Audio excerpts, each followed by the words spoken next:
it can feel so challenging throughout the season at times to fill that missing void if you're lacking at the running back position. There's only so many that are so valuable and starting worthy that it makes the others feel just so much less useful. Whether you're someone that believes to draft them early in the draft or later in the draft, these are running back names that you can grab throughout the draft no matter where your pick is or what round you're in. You will be able to grab these players. So I'm going to go over in this video 2 running backs that you must target in fantasy football. And the third back is my dirty little sleeper, somebody that I have not yet spoken about on this channel, but we need to go in full depth on why we need to be drafting this running back with at least a late round dart throw. So kick back, grab your favorite bev, grab your favorite snack, because the intro is about to roll in 3, 2,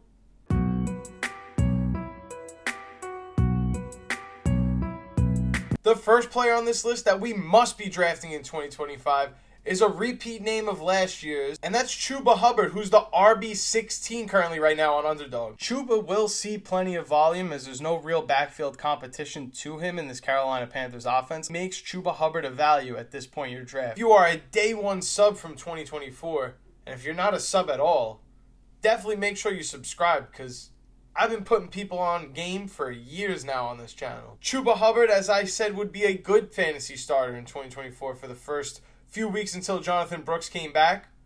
And then Jonathan Brooks never came back. I mean, technically, he did come back, but you get what I'm trying to say here. And although I predicted in 2024 Chuba would be the guy to take over the backfield, I never thought he'd be as good as he was last year in terms of an efficiency standpoint.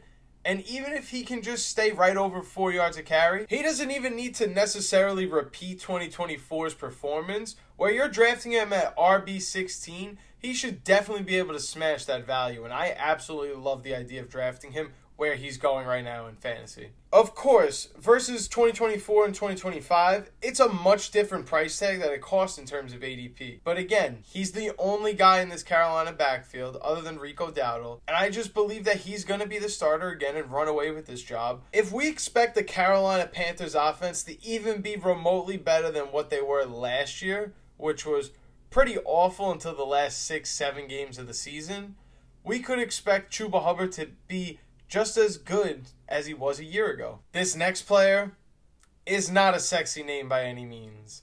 Probably one that's going to turn a lot of people away from this video, and I'm okay with that, but that's Najee Harris of the LA Chargers now. Najee Harris is the RB36 on Underdog, and while it's not a pretty name, he's a must-draft running back because of the situation that they have in LA. This is an offense that loves to run the football, and he's going to be their touchdown vulture for them like J.K. Dobbins was a year ago. I do understand that the Chargers just drafted Omarion Hampton, and he definitely should be drafted before Najee Harris, but this backfield is likely going to be a 1A where it ends up being Omarion Hampton at the end of the year, but Najee Harris is not going away. We know at least early on in the season, the Chargers are going to elect to run the ball more with Najee Harris, and what Najee Harris is so great at is he can handle a ton of volume, he's available, and he's great in short yardage situations, and especially goal to go. He can punch in touchdowns. Even though this is a running back that may be splitting backfield touches with someone that's better than them,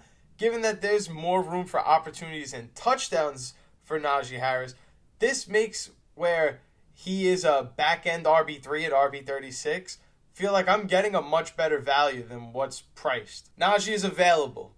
Najee can handle a workload. And if you don't believe me on those things, I'd bring up the numbers, but I do not want to jinx my must-target draft running back of 2025. I'm just not going to do it. So the floor of what we could expect if we get Najee Harris is a complimentary running back who has a chance to score a touchdown even though it's on limited volume. And the upside would be that he could potentially 60-40 outpace Omarion Hampton, and we have the starting running back in LA, and it really costed us nothing. Being that this last pick is probably going to go undrafted in your leagues, this is somebody that I've been high on for a couple years now, because he's only been in the league for 2 years. But my dirty little secret this year at running back, coming in at RB47 on Underdog, is Isaac Guerendo of the San Francisco 49ers, and I'm going to tell you why. I could take the low-hanging fruit of that Christian McCaffrey gets hurt all the time, and you're going to need the handcuff. because look at what Jordan Mason ended up being in 2024. I personally think that Christian McCaffrey is going to stay healthy this year, so I'm not going to use that as an argument. I think if CMC is going to stay healthy, part of that is actually going to be in fact of the 49ers getting Isaac Guerendo more opportunities to keep Christian McCaffrey healthy and not injured. And it's not like Isaac Guerendo is just a backup that's on this team. He is a guy that in very limited opportunities last year was uberly efficient in this offense as the backup to Jordan Mason. Even though Isaac Guerendo only played on 22% of the team's snaps, he still saw 84 carries for 420 yards and 4 touchdowns. It's not bad for a rookie season. Not bad for a rookie backup running back season.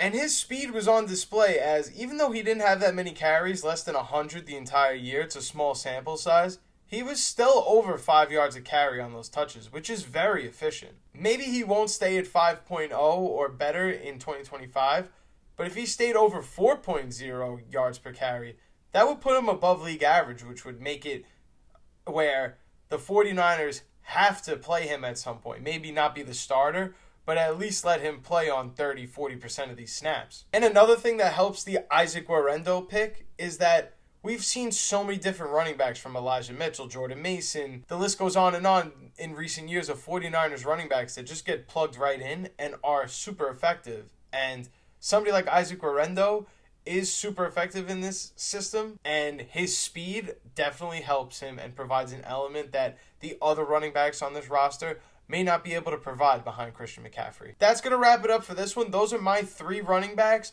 2 in my little secret that we're going to keep secret just between us. Only the ones that watch this video, like, subscribe.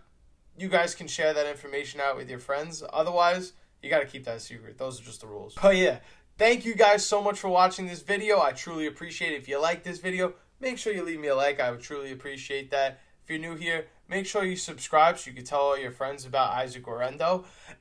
And I wanted to keep this video a little relatively shorter. I know I've been making videos like past 15 minutes, and those could be tough to watch sometimes. So I was trying to keep this one a little bit shorter, keep it to 3 names. Usually I do like 5, keep it to less names this time. But yeah, that's all I got for you guys today.